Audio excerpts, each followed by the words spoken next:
Welcome back to our channel, where we dive deep into the most shocking and heart-stopping moments of your favorite daytime dramas. Today, we are unpacking a storyline so dark and unprecedented that it will forever change the landscape of Los Angeles. Let us step into the design room and witness the tragic unraveling of a legacy. Forrester Creations has always been a battleground disguised as a sanctuary of absolute beauty. Beneath the glittering chandeliers, the bolts of imported silk, and the meticulously drafted sketches lies a cutthroat world where ambition often eclipses morality and familial bonds are routinely sacrificed at the altar of corporate dominance.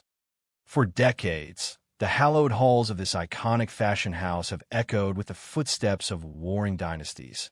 But no conflict has ever been as deeply personal, as historically rooted, or as destructively volatile as the current battle for the chief executive officer position. Brooke Logan Forrester, a woman who has spent her entire adult life fighting for respect, validation, and a permanent seat at the head of the Forrester table, found herself standing at a dangerous precipice.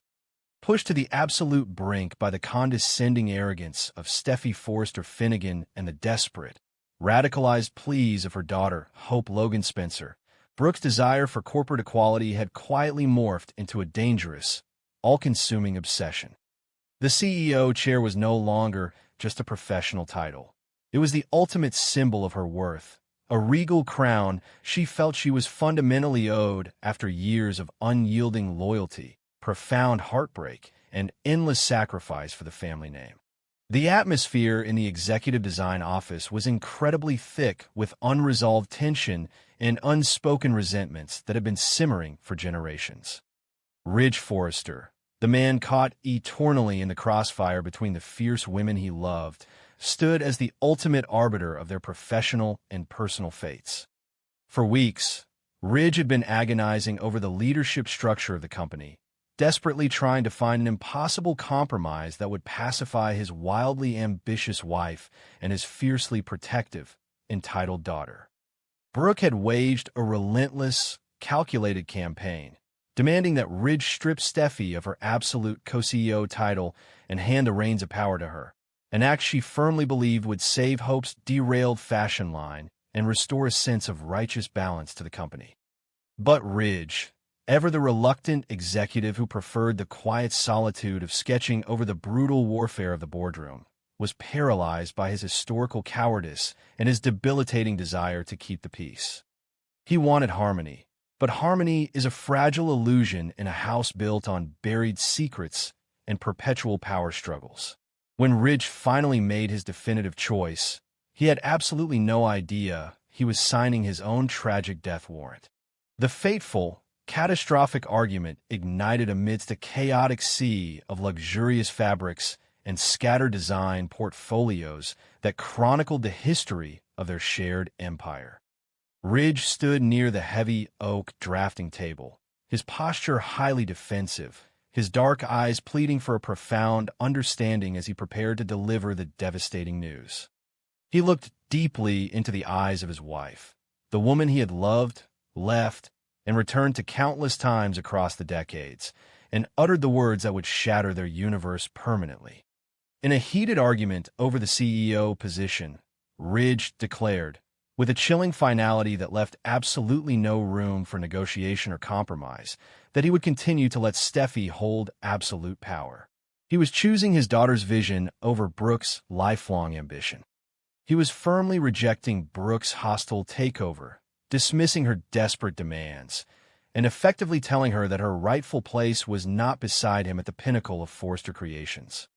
The air in a room grew instantly heavy, suffused with a suffocating, toxic betrayal that wrapped tightly around Brooke's throat and choked the rationality from her mind. For Brooke, Ridge's words were not merely a routine corporate decision. They were a profound, unforgivable personal rejection that cut straight to the core of her identity. In that microscopic fraction of a second, decades of painful history flashed vividly before her eyes. She saw every single time she had been cast aside, every time a Forrester matriarch had looked down upon her with thinly veiled disgust, every time her monumental contributions to the company had been minimized or entirely erased. The rage that surged through her veins was intoxicating, a blinding, white-hot inferno that completely consumed her logic, her compassion, and her sanity. This was the man she had sacrificed her entire existence for, the man who was supposed to be her ultimate champion against the world, and yet, here he was, callously discarding her ambitions to appease a daughter who had treated Brooke and Hope with nothing but relentless contempt. The profound injustice of it all clawed viciously at her sanity, unraveling the very fabric of her hard-won self-control. The physical space of a design room, usually a serene haven of boundless creativity and inspiration, suddenly transformed into a claustrophobic, inescapable cage of despair. The vibrant colors of the imported silks draped carelessly across the mannequins seemed to maliciously mock her agonizing defeat. On the heavy drafting table, resting innocuously atop a stack of Hope's discarded and disrespected sketches, lay a pair of heavy, professional-grade fabric shears. Their polished steel blades gleamed menacingly under the bright overhead lights, meticulously sharpened to slice through the thickest, most stubborn brocade with effortless, silent precision. In any other mundane moment, they were simply a standard tool of the trade, an essential instrument of artistic creation. But in the terrifying grip of Brooke's blinding, uncontrollable fury, they became something else entirely. They morphed into a weapon of absolute destruction, a physical manifestation of the violent emotional severing that was occurring within her fractured, tormented mind. The argument rapidly escalated into a deafening, chaotic crescendo of screaming accusations and tearful, agonizing recriminations. Brooke's voice cracked and splintered as she hurled her immense pain at Ridge, demanding to know how he could so easily betray her, how he could passively allow Steffy to continue her tyrannical, destructive reign over Hope's future and their family's legacy. Ridge, raising his hands in a futile, desperate attempt to de-escalate the explosive situation, only managed to fan the flames of her fury. His weak attempts to rationalize the decision, to speak of corporate stability, financial security, and protecting the legacy, sounded like hollow, patronizing excuses to Brooke's ringing ears. She felt entirely backed into a dark corner, her identity and her legacy being ruthlessly erased by the stroke of a pen and the cowardice of her husband. The emotional pressure building inside her skull reached a critical, unsustainable mass, a catastrophic overload where words were no longer sufficient to express the sheer magnitude of her agony. And then the psychological snap occurred. It was not a conscious, premeditated decision, but a primal, visceral reaction born of absolute, suffocating despair and unadulterated, blinding rage. Brooke could not contain her fury when Ridge declared his unwavering allegiance to Steffy's leadership. The civilized, refined veneer of Brooke Logan Forrester completely evaporated into the chilled air, leaving behind only a wounded, desperate creature striking out violently against the immediate source of her unbearable pain. Amidst the piles of luxurious silk fabrics and intricate sketches, Brooke grabbed the specialized fabric shears in a terrifying moment of entirely lost control. Her hand shot out with lightning speed, her trembling fingers wrapping tightly around the cold, heavy metal handles. The substantial weight of the instrument felt strangely grounding in her grasp, anchoring her to the horrifying, irreversible reality she was about to manifest.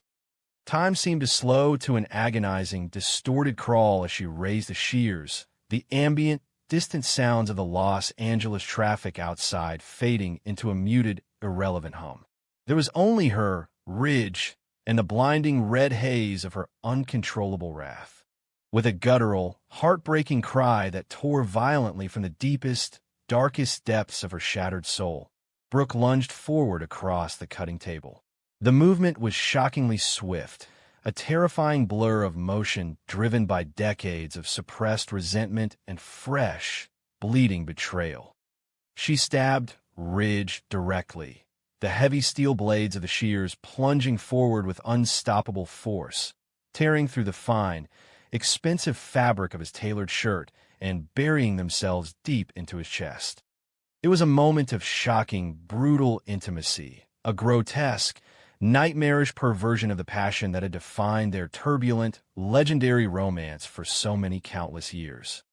The sheer physical force of the lethal strike was a chilling testament to the magnitude of Brooke's fury, an unstoppable kinetic release of all her pent-up ambition, heartbreak, and desperation.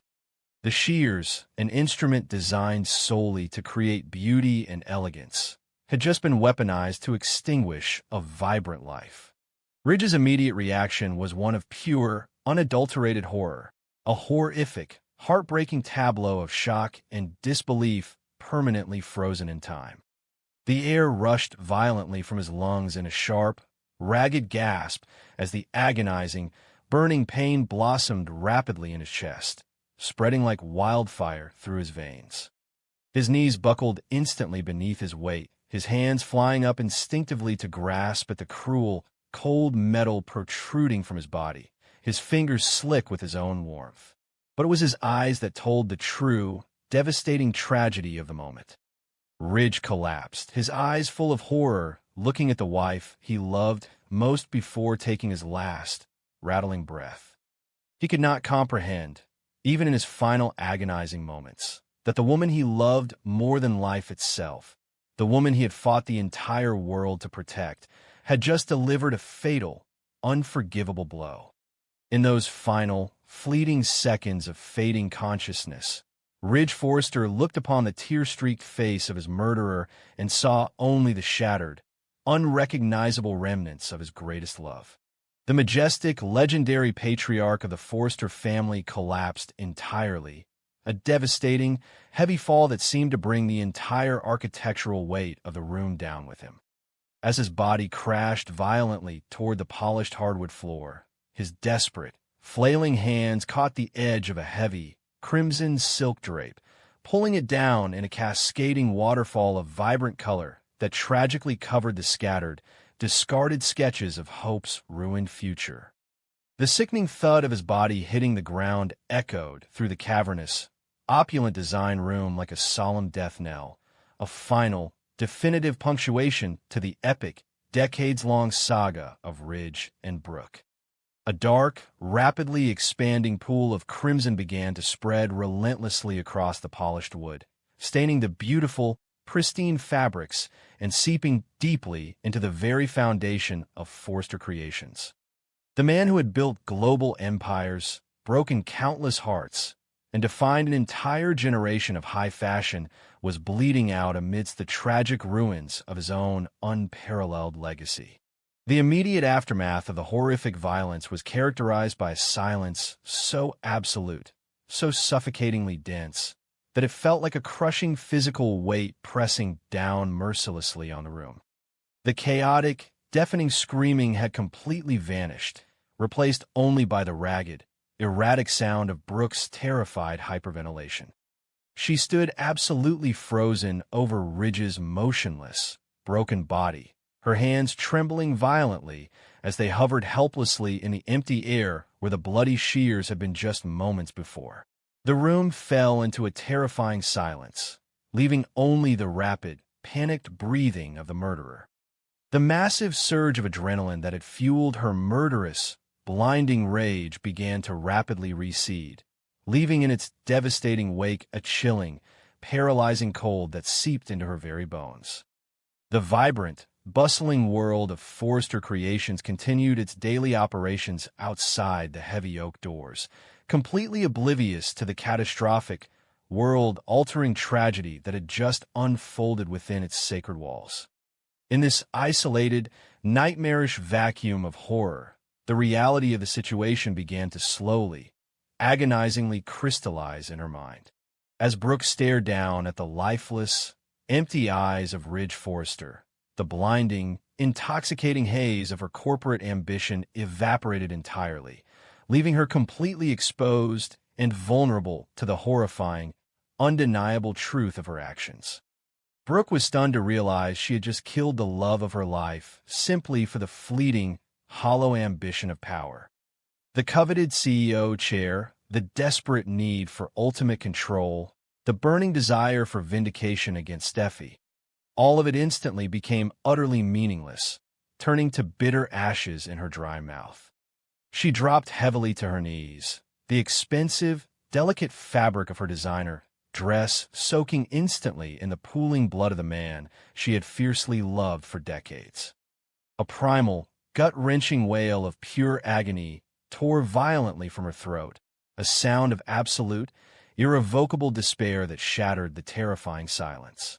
She had allowed her obsession with power and her deep-seated hatred for her rivals to completely eclipse her fundamental humanity. In her desperate, violent, and ultimately futile bid to claim the throne of Forrester Creations, she had slaughtered her own destiny. The realization crashed over her like a devastating tidal wave. She had murdered her soulmate, and in doing so, she had irreparably destroyed her own soul. This singular, catastrophic moment marked the definitive, tragic end of a golden era, a point of absolute no return that would forever alter the delicate fabric of their interconnected universe. The legendary, sweeping romance of Ridge and Brooke, a love story that had miraculously weathered countless storms, bitter betrayals, and joyful resurrections, had ended not in a tearful, poignant goodbye, but in a horrific, senseless bloodbath born of corporate greed and toxic, unchecked ambition. The global fashion empire that Eric Forrester had painstakingly built on a foundation of elegance, grace, and unparalleled beauty was now permanently, indelibly stained with the darkest, most unforgivable of human sins.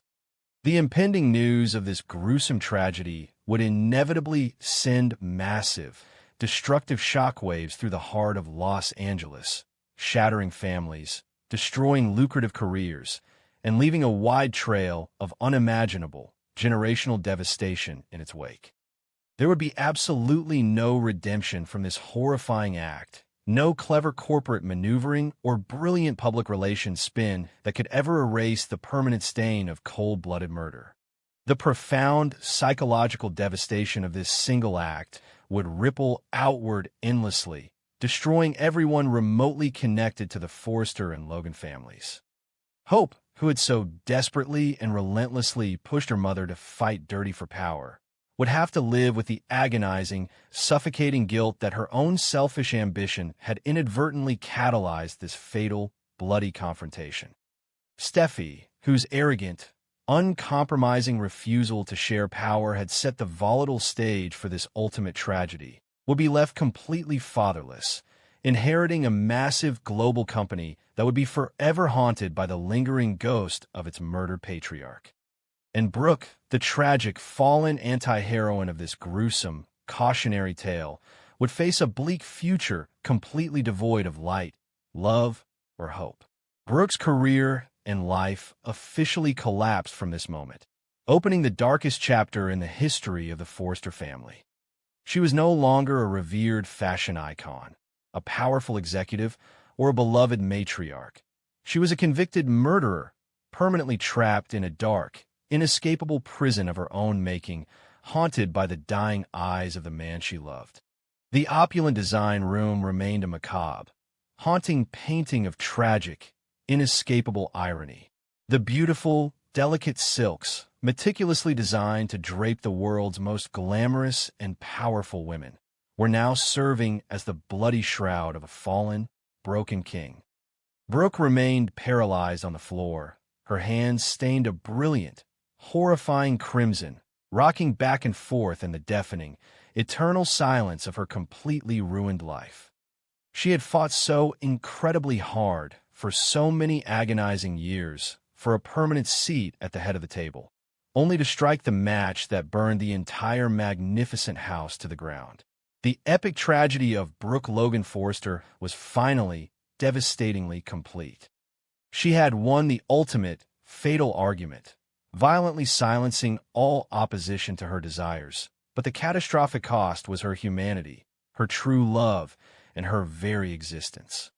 As the afternoon shadows lengthened ominously in the design room, casting long, dark, foreboding shapes over Ridge's lifeless body, the darkest, most horrific chapter in the history of the Forrester family was permanently etched into reality, serving as a chilling, unforgettable testament to the